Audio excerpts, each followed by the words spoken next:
Alhamdulillahi Rabbil Alamin wa bihi nasta'in ala umuri dunya wad din wal aqibatu lil muttaqin wa la udwana illa ala zalimin wa ashhadu an la ilaha illallah al-malikul haqqul mubin wa ashhadu anna Muhammadan abduhu wa rasuluhu sadiqul wa'dil amin.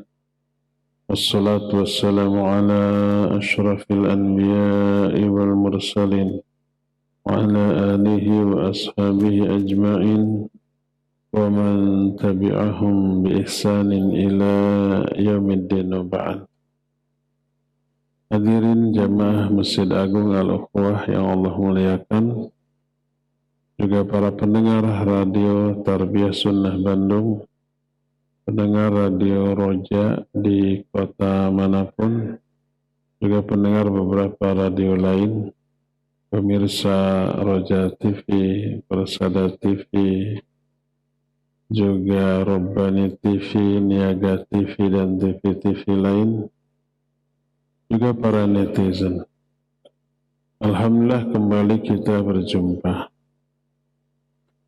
Materi sekarang atau kajian sekarang sebenarnya kajian khusus muslimah yang diselenggarakan oleh Radio Roja Cilengsi, dulu tempatnya di sono, selama pandemi dialihkan ke Bandung. Pertemuan bulan yang lalu, setiap Kamis kedua, kita sudah membahas pentingnya menjaga keikhlasan. Sekarang kita lanjut, bagaimana caranya agar kita bisa ikhlas? Ini pertanyaan penting. Ada beberapa langkah, beberapa cara agar kita bisa ikhlas. Pertama tentu saja al-isti'anah billahi ala tahqiqihi. Pertama, minta pertolongan kepada Allah agar kita bisa ikhlas. Sebab inilah komitmen kita. Kita berkomitmen kepada Allah untuk beribadah kepadanya. Kita juga berkomitmen kepadanya untuk selalu minta pertolongan dalam melakukan ibadah kepada Allah. Komitmen itu kita ulang setiap hari, 17 kali minimal, di momen terbaik, yaitu momen sholat.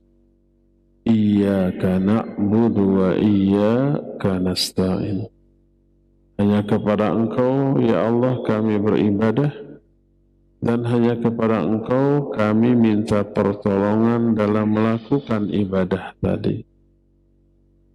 Ibadah tidak bisa dilakukan tanpa pertolongan Allah, tanpa hidayah dan taufik dari Allah. Termasuk ibadah yang sangat agung, yaitu ikhlas. Tidak bisa kita raih keikhlasan tanpa pertolongan dari Allah. Oleh karena itu, beristi'anahlah kita kepada Allah. Minta tolonglah kita kepada Allah untuk meraih keikhlasan. Bagaimana caranya? Pertama, berlindung kepada Allah dari riya, sum'ah, ujub, takabur, introspeksi diri. Nabi SAW pernah bersabda, Ya ayuhan nas, ittaqu hadha syirka, innahu akhfa min dabibin nama. Wahai manusia, hati-hati kalian terhadap syirik ini. Syirik kecil berupa riya. Karena syirik kecil ini lebih samar daripada semut hitam. Faqala lahu man sya'allahu ayyaqul, maka ada orang yang bertanya, wa kaifa nattaqihi wa huwa akhfa min dabibin naml ya Rasulullah? Bagaimana caranya kita waspada, hati-hati dari riya, padahal dia lebih samar daripada semut hitam, wahai Rasulullah? Maka beliau menjawab, qulu Allahumma inna na'udzubika min an nusyrika bika syai'an na'lamuhu wa nastaghfiruka lima la na'lamuh. Katakan oleh kalian, ini cara menghindari riya. Ya Allah, sesungguhnya kami berlindung kepada Engkau dari menyekutukan Engkau dengan sesuatu yang kami ketahui dan minta ampun kepada Engkau dari sesuatu yang kami tidak tahu. Jadi berlindunglah kepada Allah dari riya. Dan inilah yang dilakukan oleh para sahabat, oleh para ulama tabi'in, tabi'ut tabi'in dan seterusnya. Sehingga Mutarrif bin Abdullah pernah berdoa dan diajarkan ke murid-muridnya, isi doanya adalah Allahumma inni astaghfiruka mimma tubtu ilaika minhu thumma untu fihi wa astaghfiruka mimma ja'altuhu laka ala nafsi thumma lam ufi laka bih wa astaghfiruka mimma za'amtu anni aradtu bihi wajhaka fa khalata qalbi fihi ma qad alimta. Kata Mutarrif, ya Allah, sesungguhnya aku minta ampun kepada Engkau dari dosa-dosa yang aku sudah taubat kepadamu dari dosa itu, lalu aku kembali mengulang dosa itu. Minta ampunan.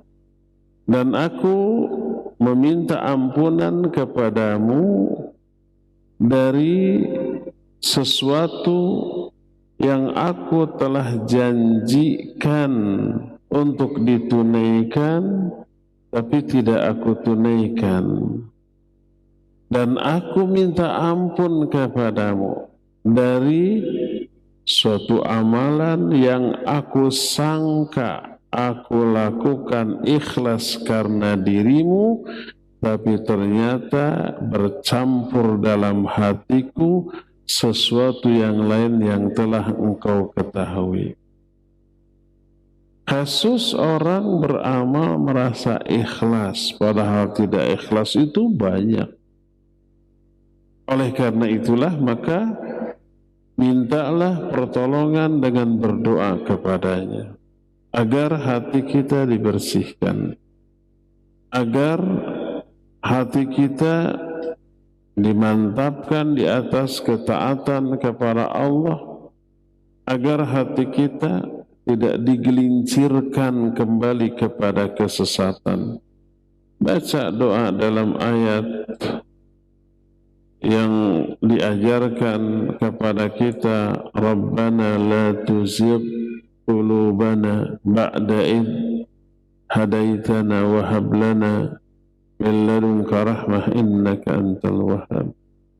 Baca doa Allahumma ya muqallibal qulub tsabbit qalbi ala dinik, Allahumma ya musarrifal qulub sarrif qalbi ala ta'atik. Baca doa Allahumma ati nafsi taqwaha wa zakkiha anta khairu man zakkaha anta waliyuha wa maulaha.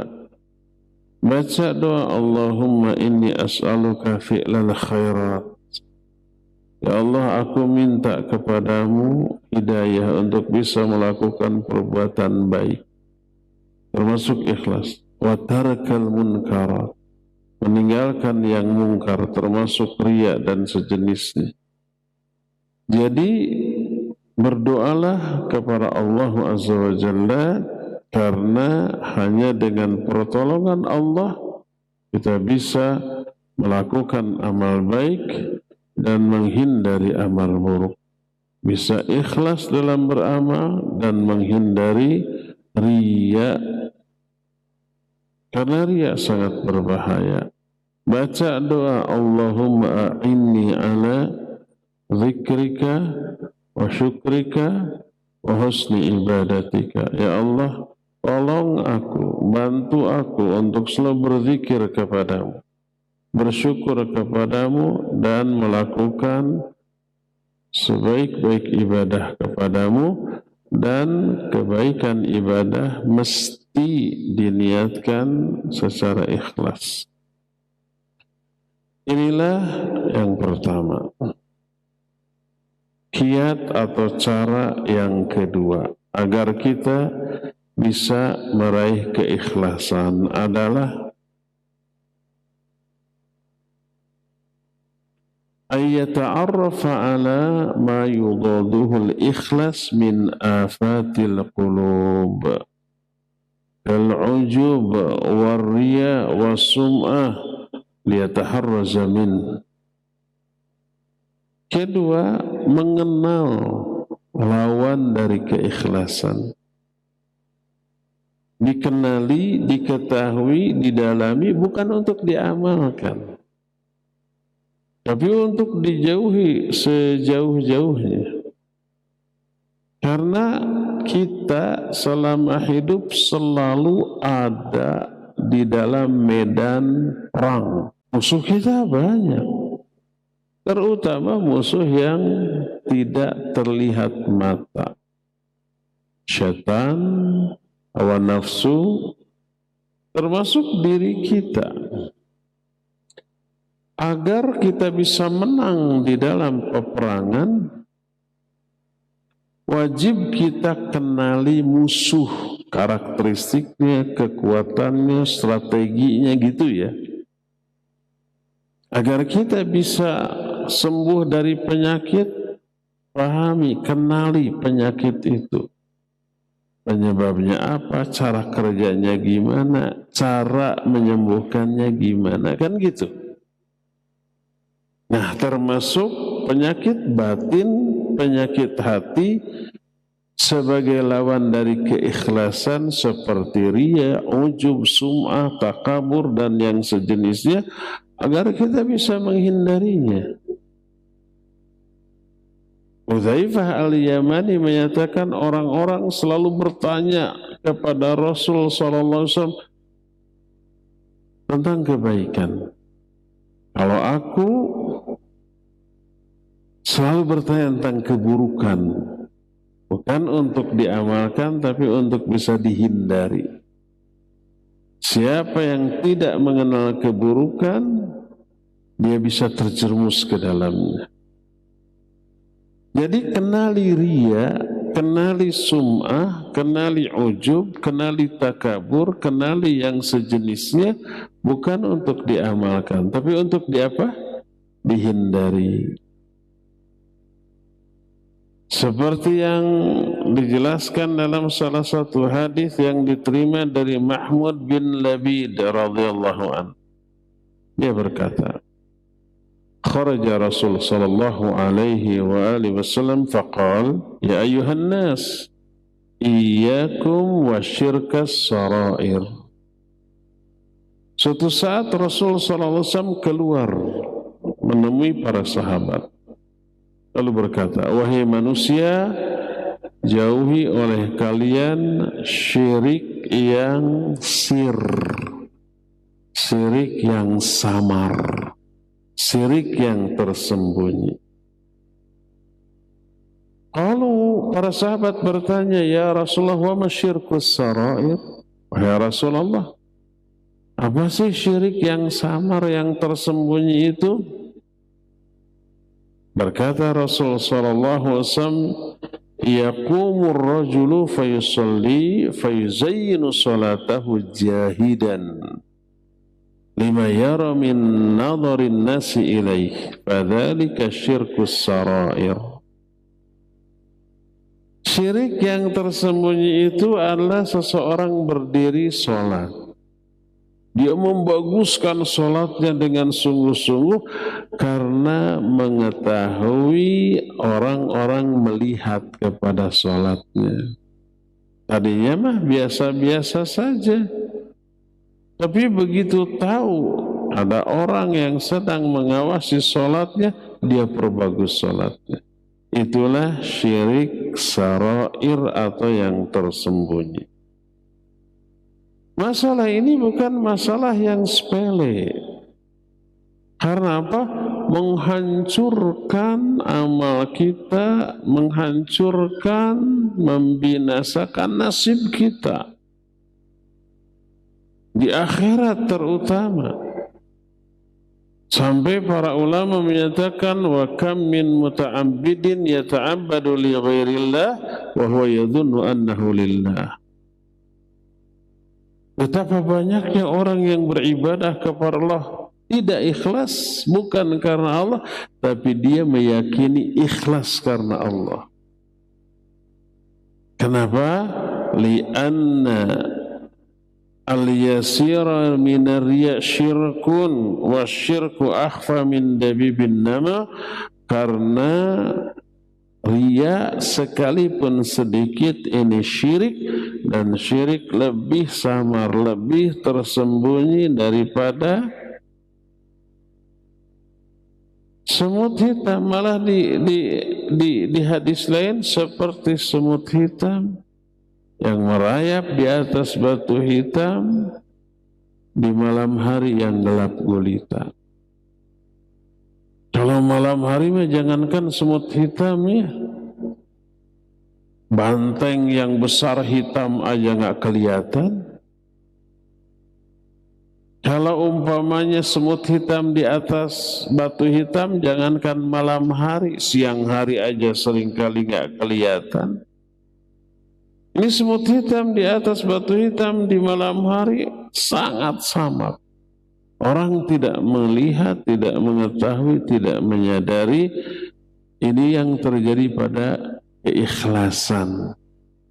Banyak orang yang nyangka ibadahnya ikhlas, apapun ibadahnya, sholat, saum, dakwah, ngaji, merasa ikhlas.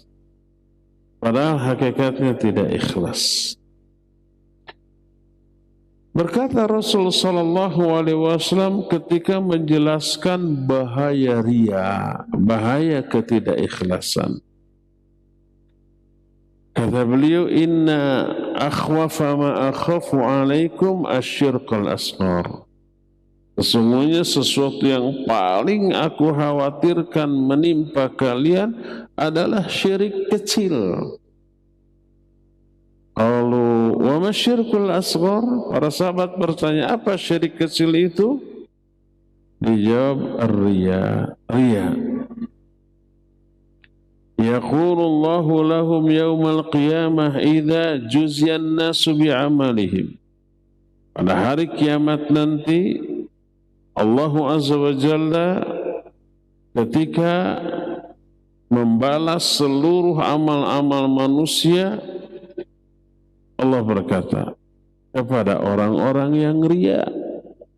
Orang yang riya ketika di dunia beramal ya, tapi beramalnya untuk manusia, ingin dipuji.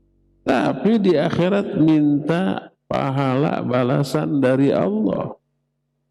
Apa kata Allah? Idhabu ilal ladzina kuntum tura'una fid dunya fanzuru hal tajiduna indahum jaza. Pergilah kamu ke orang-orang yang kamu waktu berbuat itu di dunia ingin pujian mereka. Pergi ke sana minta balasan ke mereka. Apakah kamu menemukan balasan di sisi mereka? Oleh karena itu, maka orang itu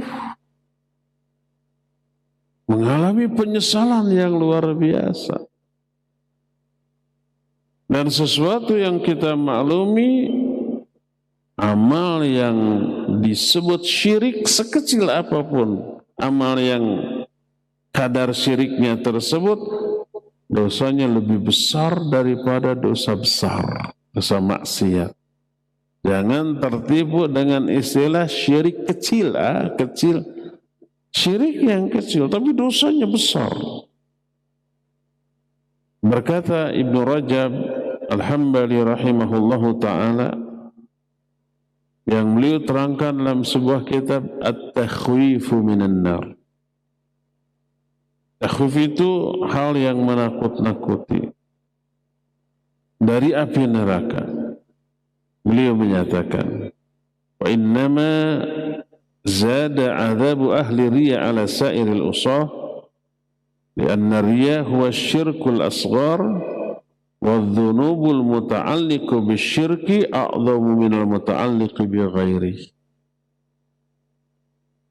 Azab untuk orang yang riya lebih besar dibanding azab untuk ahli maksiat.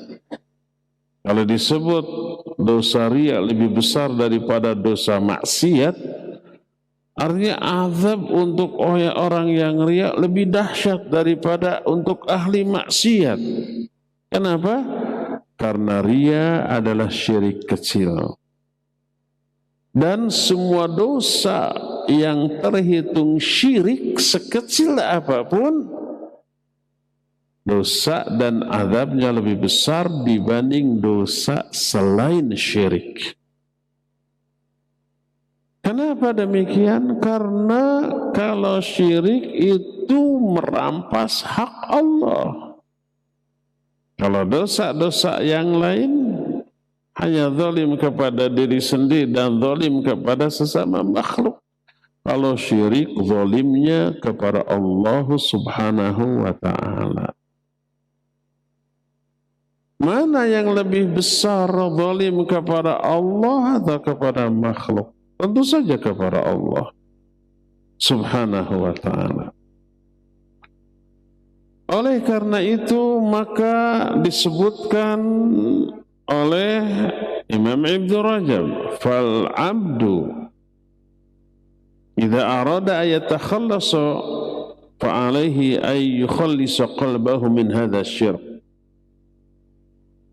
Wa qad ya'malu al-'abdu ma'siyatan dhahiratan fatakunu akhafu wa ahwanu alaihi fil hisab min salatin tawilatin yura'i biha aw siyamin fi yaumin tawil syadidil har yatazayyanu bihi amamal makhluqin.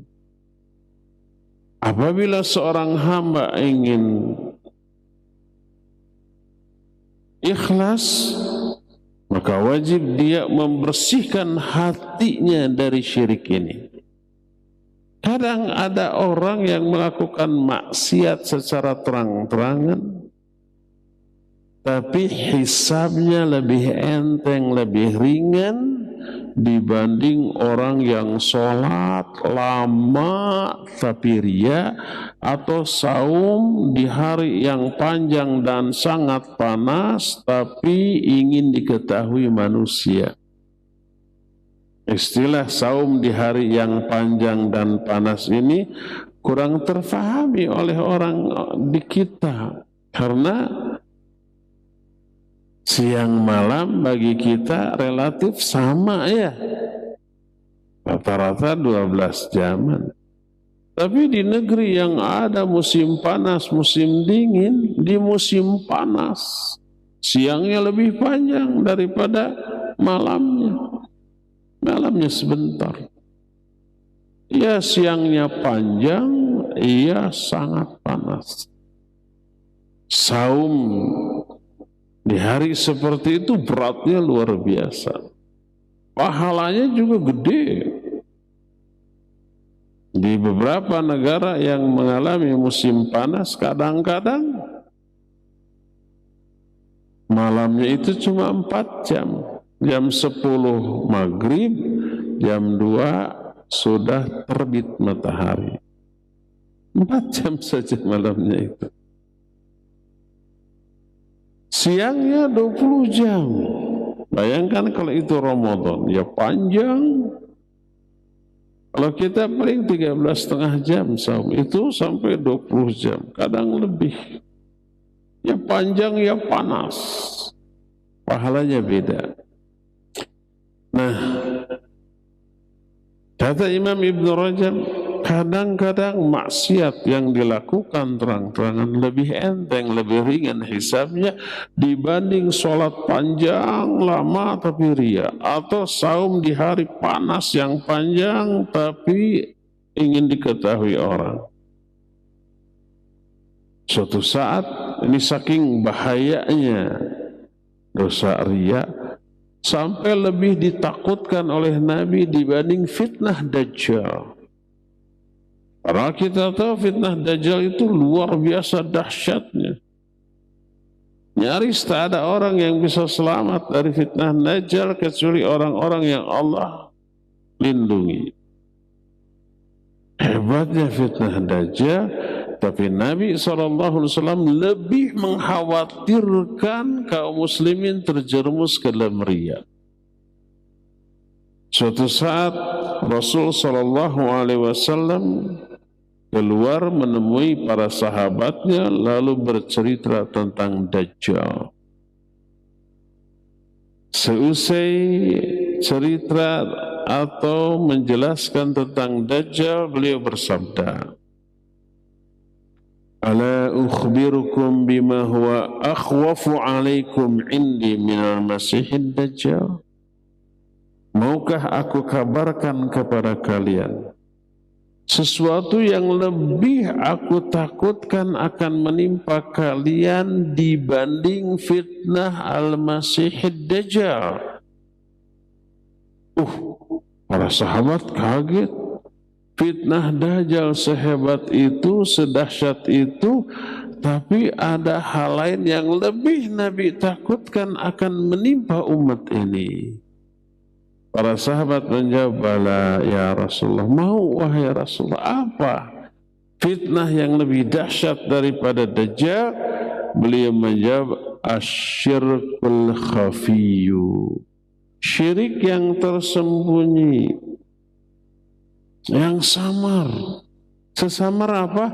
Tadi dijelaskan, sesamar merayapnya semut hitam di atas batu hitam dalam keadaan gelap. Nyaris tidak bisa diketahui. Ini syiriknya juga sesamar itu. Lalu Nabi menjelaskan, ayyaqumar rajulu yusalli fayuzayyinu salatahu lima yara min nadharir rajul. Yaitu seseorang salatnya diperindah, diperbagus ketika mengetahui orang-orang sedang menatap kepada salatnya. Hadis ini dikeluarkan Imam Ibnu Majah dari Abu Sa'id Al-Khudri radhiyallahu an, disahihkan oleh Al-Hakim dan Syekh Al-Albani dalam kitab Sahih At-Targhib menyatakan hadis ini hasan. Kita perhatikan kenapa Nabi alaihi salatu wassalam lebih mengkhawatirkan syirik daripada fitnah Dajjal. Salah satu alasannya, kalau fitnah Dajjal orang bisa menghindarinya. Nabi alaihi salatu wassalam memberikan setidaknya ada 4 cara menghindari fitnah Dajjal yang sudah kita terangkan. Membaca surah Al-Kahfi, bagus sih seluruhnya, tapi minimal 10 ayat yang pertama. Keduanya, kalau bisa lari ke Mekah atau ke Madinah. Karena 2 kota ini tidak bisa dimasuki oleh Dajjal. Kalau mungkin ya, kalau nggak mungkin gimana dari Indonesia, waduh ngurus paspor, ngurus visa, ngurus tiket, riweuh. Nggak bisa sekarang ngurus sekarang keluar, nggak bisa, harus berhari-hari. Pas Dajjal keluar, orang semua jutaan ngajuin visa dan tiket, nggak kebagian kita. Ketiga, ta'awud. Allahumma inni a'udzubika min adzabi jahannam, min adzabil qabr, wa min fitnatil mahya wal mamatu min fitnatil masihid dajjal. Yang kita baca di mana? Waktu sholat, waktu tasyahud. Dan yang keempat, lari menjauh. Dajjal ada di Jakarta, lari ke Bandung. Ada berita Dajjal menuju ke Bandung, lari ke Cirebon sana, ke Tasik sana. Pokoknya menghindar saja. Bisa dihindari itu. Ada orang selamat? Ada yang selamat. Banyak. Kalau riya mah nggak bisa. Riya mah nggak bisa kita lari. Lari kemana? Ke hutan tetap masih bisa riya. Oleh karena itu lebih berbahaya karena sangat mudah terkena dengan riya siapapun. Apakah termasuk orang soleh, orang yang berilmu, para ulama? Iya. Bahkan orang-orang yang di atas rata-rata kemampuan dan perannya itu lebih beresiko mudah terkena riya. Siapa sih orang-orang yang di atas rata-rata baik kemampuannya ataupun kiprahnya? Pertama ulama, ustaz. Kedua mujahid, ya enggak? Ya, semua orang bisa menjadi dua orang ini. Ketiga hartawan tapi dermawan. Ya kaya raya, pelit aja orang banyak hormat, ya enggak? Minimal di hadapannya. Apalagi ini kaya raya dan dermawan, pasti dicintai, disukai. Tiga-tiganya ini rentan terkena riya. Sampai hadis Nabi SAW khusus bicara tentang itu. Inna awalan nas yuqda yawmal qiyamah thalatha. Orang yang pertama kali dihisab pada hari kiamat 3 golongan manusia. Mujahid, ulama, dan hartawan yang dermawan. Dipanggil. Ternyata mereka semua melakukan itu dengan riya. Semuanya dilempar ke api neraka. Bukan karena amalnya bagus. Jihad, belajar ilmu, mengajarkan ilmu, infak dan sedekah, amalnya bagus. Mereka masuk ke neraka bukan karena amal, tapi karena apa? Riya dalam beramal, niat yang salah. Walaupun manfaat ke umat, jihadnya mujahid manfaat bagi umat, ya. Infak sedekah yang di-share, dibagi oleh hartawan manfaat, iya. Ilmunya para ulama manfaat, iya. Dan ini pernah diterangkan oleh Nabi SAW dalam hadis sahih riwayat Bukhari dan Muslim, innallaha la yu'ayyidu hadha ad-din bi rajulin fajir. Allah akan menguatkan agama ini dengan orang yang durhaka. Orang durhaka menyebabkan agama ini terkuatkan. Kok bisa? Siapa orang durhaka ini? Orang durhaka yang dimaksud dalam hadis ini bukan tukang mabok, tukang judi, tukang zina, rampok, bukan. Tapi ulama, ustaz, kiai, dai, mubaligh. Kok bisa mereka orang durhaka? Ya, kalau niat ketika dakwahnya, ketika membela Islamnya, ketika ngajar orangnya riya atau niatnya dunia. Siapa orang yang riya dalam beramal, dia durhaka. Siapa orang yang tidak ikhlas dalam beramal, dia fajir, dia durhaka. Siapa orang yang meniatkan amalan baiknya untuk meraih dunia, dia durhaka. Nah itu tuh yang dimaksud Allah akan menguatkan agama ini dengan seorang yang fajir, yang durhaka. Maksudnya orang yang menyebarkan agama secara benar tapi dengan niat yang tidak ikhlas. Durhaka dia ketika itu. Jangankan dakwah, sholat aja yang agung tapi riya ke neraka, ya enggak? Fawailul lil musallin. Celaka orang yang salah. Salah satu penyebabnya alladzina hum yura'un, orang yang riya. Durhaka dia.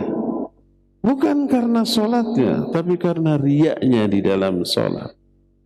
Bukan mencela sholatnya.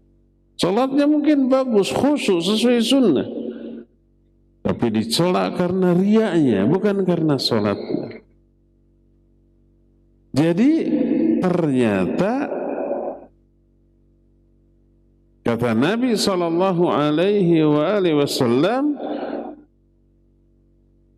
orang berdiri sholat diperbagus karena menyadari sholatnya dilihat orang, syirik.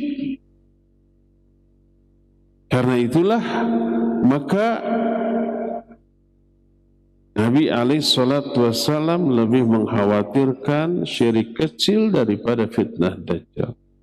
Fitnah Dajjal sudah dahsyatnya luar biasa, tapi ini lebih dikhawatirkan oleh Nabi SAW.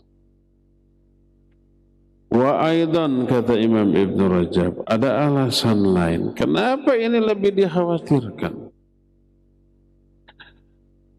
Li'anna nufus qad ushribat hubbal mahmadah ويصعب تحصيلها من ذلك فهو أمر يكاد يكون لازما لها كامنا فيها كمون النار في الزناد. Lagi pula jiwa ini rata-rata itu menyenangi pujian. Setiap orang suka, senang dipuji, itu begitu. Tapi ada tapinya, sulit untuk meraih pujian. Karena untuk memperoleh pujian itu harus punya prestasi, ya enggak? Yang menyebabkan layak dipuji. Kalau orang itu enggak punya kiprah, bodoh, segala macam, enggak akan ada orang yang memuji. Meraih pujian itu sulit. Dan rata-rata pujian diberikan orang terhadap sebuah prestasi yang membanggakan. Karena itulah maka ketika orang dipuji rata-rata senang. Pertama karena mencari pujian itu sulit. Yang keduanya pujian adalah apresiasi. Apresiasi terhadap sebuah prestasi yang sudah kita lakukan. Nah, ini sesuatu yang nyaris dimiliki oleh setiap orang dan tersembunyi di dalam hati seperti tersembunyinya api di dalam sekam. Tahu kan sekam? Nyaris kita tidak pernah melihat sekam di zaman sekarang. Bahasa Sunda nama huut. Apa huut, apa sekam itu? Yaitu kulit padi yang sudah halus.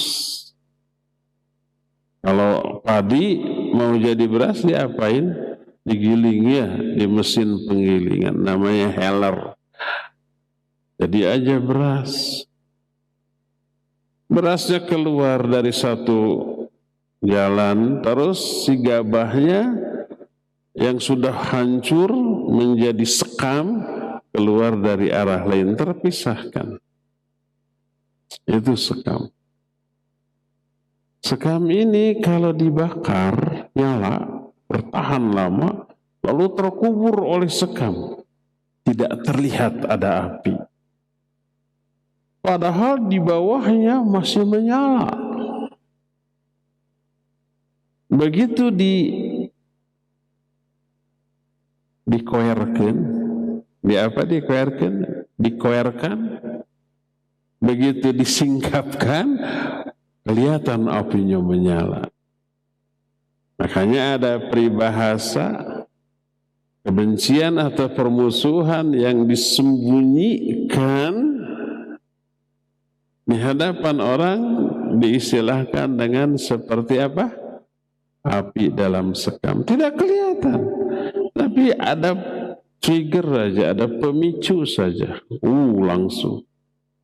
Api dalam sekam nggak kelihatan. Begitu diapakan tadi? Dikoerkan, disingkapkan, baru kelihatan nyala. Nah, keinginan orang untuk dipuji tersembunyi. Seperti api dalam sekam tadi. Oleh karena itulah maka hendaklah setiap orang mewaspadai hal ini. Selalu introspeksi, selalu memperbaiki diri, selalu menjaga diri dari apa? Dari riya ini, karena saking tersembunyinya mengakibatkan orang tidak menyadari bahwa dia riya. Menyadari bahkan meyakini bahwa dirinya itu apa? Ikhlas, padahal tidak ikhlas. Saking apa? Saking tersembunyinya tadi. Maka lihat yang dilakukan oleh para ulama untuk menyembunyikan amal. Seorang ulama salaf namanya Abu Wa'il, idza shalla fi baitih yanshiju nashijan law ju'ilat lahu dunya ala ayyaf'alahu wahidun wa ahadun yarahu ma fa'alahu. Dia sholat sendirian di rumahnya. Pasti sholat sunat, nggak mungkin sholat wajib. Kalau sholat wajib pasti di masjid. Ini sholat sunat sendirian. Itu menangis sampai sesegukan. Tapi dia tidak melakukan ini kalau ada seorang saja yang mengetahui atau melihatnya, sekalipun anggota keluarganya. Seorang ulama salaf namanya Hamad bin Zaid ngajar. Kalau ketika ngajar menemukan ayat, hadis, qaul ulama, ucapan sahabat yang menggetarkan hatinya, membuat dia ingin menangis. Baca ayat tentang neraka, mereka mau pakai penghayatan, bergetar hatinya, menangis. Tapi saking ingin menjaga keikhlasan, dia berupaya untuk tidak menangis. Apa yang dia lakukan? Dia pura-pura batuk, dia pura-pura bersin, dia pura-pura berdehem. Sebagaimana dijelaskan oleh Hamad bin Zaid, kana Ayyub rubbama haddatsal hadits fayariqu fayaltafisu fayatamakhatu fayaqul ma ashaddu suqam. Ayub dia suka mengajarkan hadis. Ketika ada hadis yang materinya membuat dia tergetar, ingin menangis, dia berpaling ke kiri, lalu dia imtikhat. Ikhtiyat apa bahasa kitanya? Nyingsring. Apa nyingsring teh? Buang ingus gitu. Sambil ngarehak atau nyarehak, berdehem, batuk, lalu dia menyatakan ma'asyadz zukam. Betapa dahsyatnya flu yang sedang saya alami. Saya sedang flu berat. Padahal itu menahan tangisan, mengalihkan agar tidak terlihat dia itu akan menangis ketika menjelaskan hadis yang sedang dia bahas. Amma takalluful buka fi shalah fa innama yakunu hinama yughliqul insan alaihi babah wa la yattali'u alaihi ahadun. Adapun memaksa-maksakan diri menangis di dalam sholat, kalau toh tidak ingin menangis, berpura-puralah menangis. Bagus. Asal ketika menyendiri, tak ada seorang pun yang melihat. Tak ada seorang pun yang mengetahui ketika kita bangun malam, sholat tahajud sendirian, silakan, berupayalah untuk menangis. Asal tidak ada yang melihat. Wa amma ayatakallaf al-insan dhalika fi jumu'il musallin fahadha amrun la yasum. Adapun berupaya menangis sesegukan ketika bersolat berjamaah dengan orang, ini nggak boleh. Kalau toh ingin menangis, tahan, jangan sampai. Umpamanya kita jadi makmum ketika sujud ingin menangis, tahan, jangan sampai sesegukan kedengar oleh kiri dan kanan kita. Atau jadi imam, tahan untuk tidak menangis kalau bisa. Tapi hindarkan dengan cara berdehem, dengan cara yang bisa mengalihkan dia dari tangisan. Walakin man alaihi al-buka fahadha sya'nun akhar. Adapun kalau memang tidak mampu tangisan ditahan di luar kemampuan dia, maka ini mah hal lain. Kalau umpamanya kita sedang jadi imam baca ayat tentang neraka, sudah ditahan-tahan lalu tidak tertahan, la yukallifullahu nafsan illa wus'aha. Itu di luar kemampuan dia. Dia sudah berusaha menahan tapi nggak tertahan, akhirnya nangis, ya nggak masalah. Karena itu di luar kemampuan kita. Allah tidak membebani seorang kecuali sesuai dengan kemampuan kita. Makanya kita sering mendengar hadis Nabi SAW menangis, terdengar oleh istrinya, terdengar oleh sahabatnya. Para sahabat juga begitu, para ulama juga begitu. Bahkan ada ulama yang ketika membaca Fatihah tidak kelar-kelar, tertahan oleh tangisan. Ketika membaca Iyyaka na'budu wa iyyaka nasta'in, sudah, dia tertahan lama.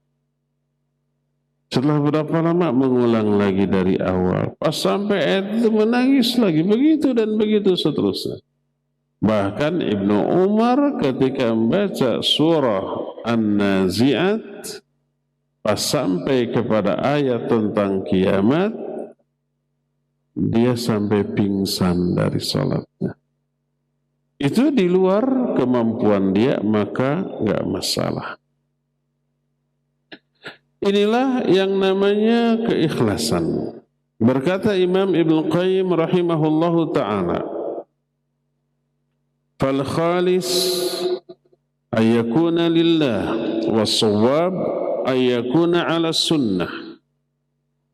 Ketika menerangkan penjelasan Fudail bin Iyad rahimahullah, Fudail bin Iyad ketika menerangkan alladzi khalaqal mauta wal hayata liyabluwakum ayyukum ahsanu amala. Surah Al-Mulk ayat yang kedua. Allah lah yang telah menciptakan kematian dan kehidupan, kehidupan dan kematian, untuk menguji kalian siapa yang lebih baik amalnya di antara kalian. Yang lebih baik, kata Fudail bin Iyad, adalah akhlasuhu wa aswabuhu, yang paling ikhlas dan paling benar. Siapa yang ibadahnya paling ikhlas dan juga paling benar berarti paling baik. Kebaikan ibadah dilihat dari ikhlas dan benarnya. Bukan dilihat dari lamanya, beratnya, bukan. Ikhlas dan benar. Apa ikhlas? Kata Imam Ibnu Qayyim, "Wal khalis ayyakuna lillah." Orang yang ikhlas adalah orang yang meniatkan ibadahnya karena Allah. Was-shawab ayyakuna ala sunnah. Sedangkan benar kalau ibadahnya itu sesuai sunnah. Inilah yang Allah firmankan dalam surah Al-Kahfi ayat terakhir. Al-Kahfi ayat 110 Allah menyatakan, "Faman kana yarju liqa'a rabbih فَلْيَعْمَلْ عَمَلًا صَالِحًا وَلَا يُشْرِكْ بِعِبَادَةِ رَبِّهِ أَحَدًا." Siapa orang yang mengharapkan pertemuan dengan Allah? Rata-rata orang tidak berharap berjumpa dengan Allah. Karena apa? Karena takut azabnya, karena dosa-dosanya mungkin terlalu banyak. Bertemu dengan Allah binasa, terazab. Makanya gak berharap berjumpa dengan Allah. Seperti maling gak berharap ketemu polisi. Seperti koruptor gak berharap ketemu KPK. Seperti polisi jahat nggak berharap ketemu propam.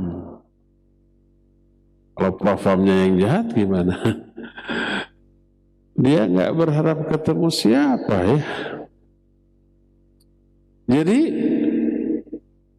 siapa kalau begitu yang pertemuan dengan Allah itu sangat diharapkan? Siapa? Orang yang taat, patuh, tunduk kepada aturan Allah, yang melaksanakan seluruh perintah Allah, menjauhi semua larangannya. Pertemuan dengan Allah itu sesuatu yang diharapkan. Dia selalu menjauhi dosa. Berjumpa dengan Allah tidak takut karena dia tidak pernah melanggar secara sengaja. Mungkin ada 1-2 dosa, tapi langsung ditobati. Nah itu yang berharap.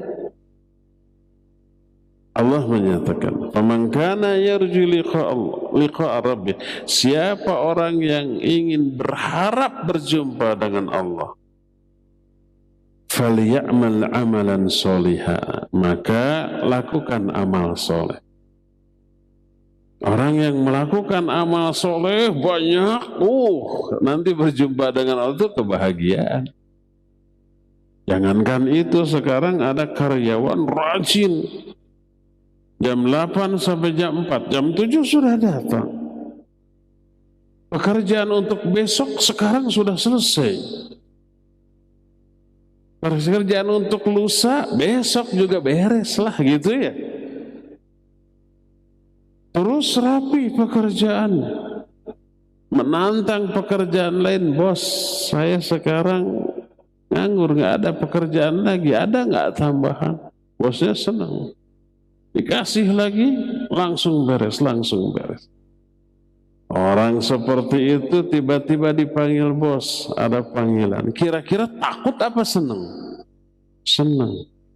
Saya pasti akan dikasih reward, dikasih apresiasi, dikasih fee, dikasih bonus, mungkin naik jabatan, mungkin naik gaji, mungkin ada tugas spesial luar negeri gitu, mungkin kayak gitu tuh.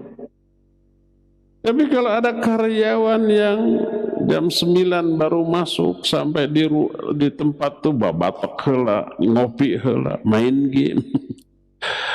Jam 3 sudah keluar, sudah pulang. Jam 12 ketika istirahat dia keluar, jam 2 baru datang lagi, jam 3 sudah pulang. Pekerjaan nggak beres. Ketika dipanggil oleh bos, pekerjaan mana? Sebentar mas, belum beres. Parijeng tuh beres-beres. Kayak gini. Orang ini lalu dipanggil oleh bosnya.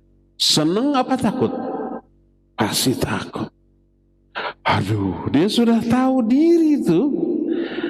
Mungkin di SP, mungkin diturunkan jabatannya, dikurangi gajinya, dikurangi fasilitasnya, yang paling dikhawatirkan dipecat secara tidak hormat. Orang ke orang aja sudah begitu, apalagi kepada Allah Azza wa Jalla. Siapa yang ingin berharap berjumpa dengan Allah, maka falyamal amalan sholihan, lakukan amal soleh. Terus wala yusyrik bi ibadati rabbih ahada. Nah, tapi ingat, dalam beribadah kepada Allah jangan Allah sekutukan dia dengan sesuatu pun. Jangan syirik, termasuk syirik kecil dalam bentuk mengamalkan ibadah untuk selain Allah. Untuk dipuji, ria, untuk kepentingan dunia dan yang sejenisnya. Berkata Al-Imam Ibn Qayyim dalam kitab Miftahud Daris Sa'adah ketika menerangkan ayat ini.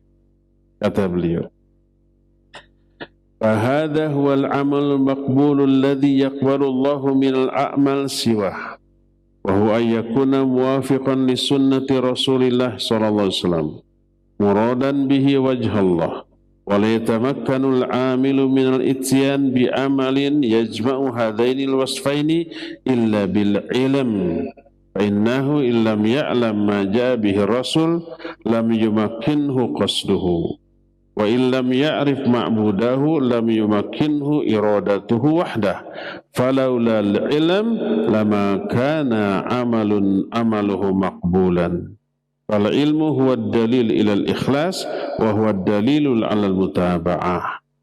Kata Imam Ibnu Qayyim, inilah amal yang diterima, yang Allah tidak akan menerima amal lain yang tidak seperti itu, yaitu amalan yang sesuai dengan sunnah dan diniatkan untuk meraih wajah Allah. Tapi seseorang yang beramal tidak mungkin mengamalkan dengan memenuhi dua sifat ini kecuali dengan ilmu.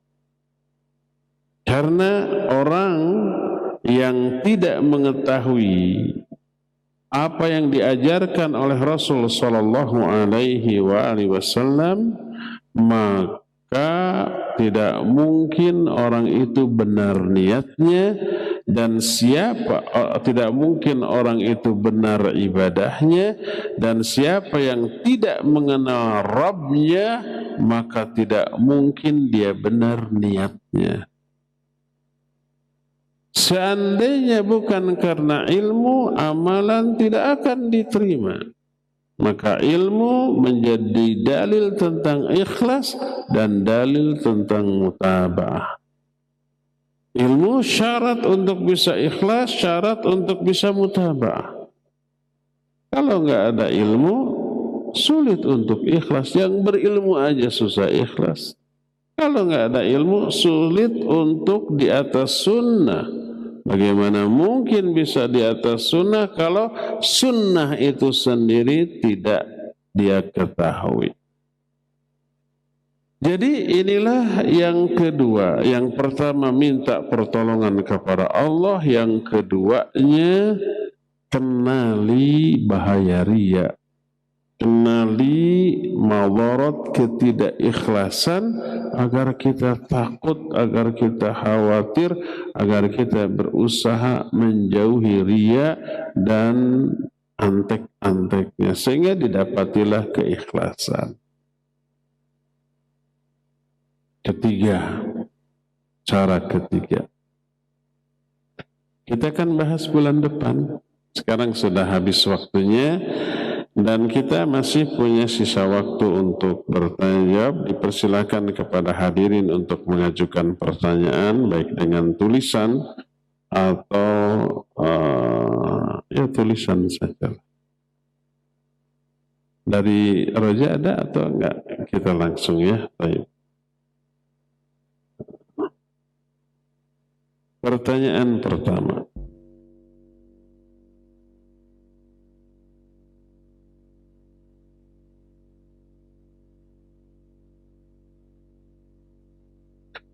Bagaimana hukum orang yang bersolawat karena ingin mendapatkan sesuatu yang diinginkan? Karena ada ustadz yang mencontohkan. Solawat ibadah yang agung, yang Allah perintahkan. Inna Allaha wa malaikatahu yusalluna ala nabi.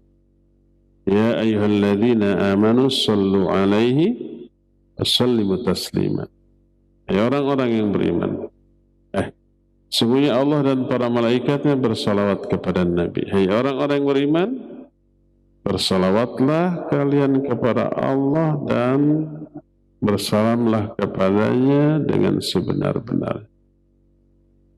Karena diperintahkan oleh Allah, bahkan Allah para malaikat juga bersalawat, maka salawat adalah amalan yang agung. Kalau amalan agung, niatkan untuk sesuatu yang agung. Raih itu ridho Allah, raih apa-apa yang ada di sisi Allah itu. Kalau sesuatu yang agung dipakai alat untuk meraih dunia, kebangetan. Imam Ibnul Jauzi rahimahullah mengumpamakan orang yang melakukan ibadah dengan niat dunia seperti orang yang memiliki sendok terbuat dari emas dan berlian. Dipakai nyiduk kotoran manusia. Betapa mahalnya sendok, betapa hinanya apa yang diambil oleh sendok itu. Ibadah, ibarat sendok tadi itu, agung, termasuk sholawat. Dunia hina. Oleh Rasul SAW, dunia diibaratkan kotoran manusia. Di riwayat lain, diibaratkan bangkai binatang. Betapa mulianya sendok, betapa hinanya apa yang diambil oleh sendok itu. Seperti itulah kalau sholat diniatkan untuk dunia. Kita umpamanya ingin mobil, sholat. Diniatkan sholat itu agar Allah memudahkan kita membeli mobil. Atau saum, atau sholawat. Kalau mau umpamanya mobil sedan, ambil mobil-mobilan sedan disolawatin 10 kali, 100 kali gitu. Nanti dapat mobil. Hina itu. Allah menyatakan dalam Al-Quran, "Man kana yuridul hayata dunya wa zinataha nuwafi ilaihim a'malahum fiha wa hum fiha la yubkhasun ulaika alladhina laysa lahum fil akhirah illa an-nar wa habita ma sana'u fiha wa batilu ma kanu ya'malun." Siapa orang yang menginginkan kehidupan dunia dan kemewahannya, jadi dia melakukan amal apapun untuk meraih dunia, Allah beri. Sedikit pun tidak dirugikan. Tapi mereka lah orang-orang yang tidak memperoleh apa-apa kecuali neraka. Wa batilu ma wa habitu ma wa habita ma sana'u fiha. Gugur semua amal ibadah yang pernah mereka lakukan. Enggak dapat pahala. Wa batilu ma kanu ya'malun, batil semua yang mereka sudah lakukan itu. Jadi jangan jadikan ibadah yang agung ini untuk meraih sesuatu yang hina dari kehidupan dunia. Jangan. Bukan tidak boleh berdoa. Boleh berdoa, ya Allah beri saya rezeki, boleh. Tidak dilarang. Sebab di dalam sholat juga kita ada doa minta rezeki ya. Allahumma gfirli warhamni wajburni dalam duduk ya, sampai ada warzuqni wa'afini, itu minta dunia kesehatan, minta rizki ya boleh, nggak masalah minta rizki. Ya Allah saya dililit hutang, mudahkan saya untuk melunasinya, boleh. Tapi kalau melakukan ibadah dengan niat itu jangan. Kenapa kamu rajin tahajud? Biar hutang saya lunas. Kalau sudah lunas, berhenti tahajud. Kenapa kamu rajin sholawat? Pengen mobil. Setelah mobil dapat, berhenti sholawat. Oh enggak, saya akan berhenti tahajud, nggak akan berhenti sholawat terus. Walaupun demikian, jangan niatkan tahajud, saum, sholawat untuk dunia. Ya. Kalau mau dunia, pertama boleh berdoa, minta dimudahkan dalam urusan dunia. Yang kedua, ikhtiar yang real, yang nyata. Nah, bisa rezeki diperoleh hanya dengan duduk tanpa ikhtiar yang nyata. Ya, Wallahu a'lam.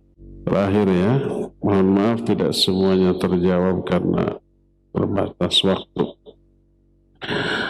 Apabila teringat suatu kesalahan, bagaimana cara bertobat pada saat itu? Misal sedang di jalan atau sedang dalam situasi yang tidak memungkinkan untuk sholat. Pertama, menyesal. Lu sudah melakukan dosa itu.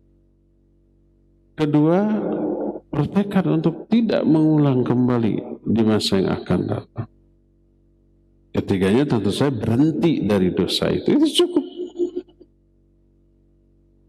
Itu kalau dosanya berkaitan dengan hak Allah semata-mata. Kalau ada hak orang lain yang terampas dengan dosa itu, kembalikan hak itu. Minimal doakan kebaikan bagi mereka. Ya. Mengapa kalau kita melakukan amal soleh walaupun sudah niat karena Allah, tapi dihantui perasaan riya? Apakah ini waswas? Ya, itu waswas syaitan. Ya. Kembalikan niat lillahi ta'ala. Dalam Al-Baqarah 143 Allah berfirman tentang kesaksian umat pertengahan. Siapa itu umat pertengahan dan apa makna yang terkandung ayat itu? Umat pertengahan adalah kita. Wa kadzalika ja'alnakum ummatan wasata litakunu syuhada'a 'alan nas wa yakuna ar-rasulu 'alaikum syahida. Kata Allah, demikianlah kami telah menjadikan kalian, hai umat Islam, sebagai umat pertengahan. Untuk apa?